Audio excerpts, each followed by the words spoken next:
and ion in addition to static electricity. Let's introduce it today. The difference between these two guns.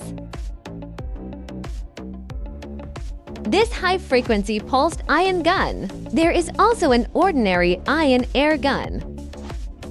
Let's take a look at the comparison in appearance first. Pulse ion air gun, built-in ion needle. So it will be safer. But this air gun, the ion needle is outside.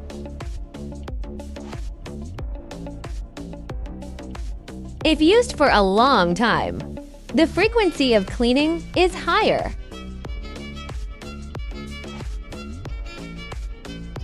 Let's take a look at this gun again.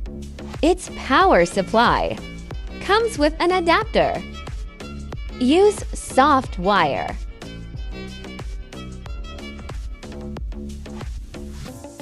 The adapter is 24 volts.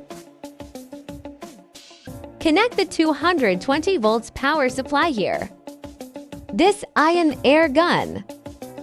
Direct large ion power supply directly to 2 OV power supply.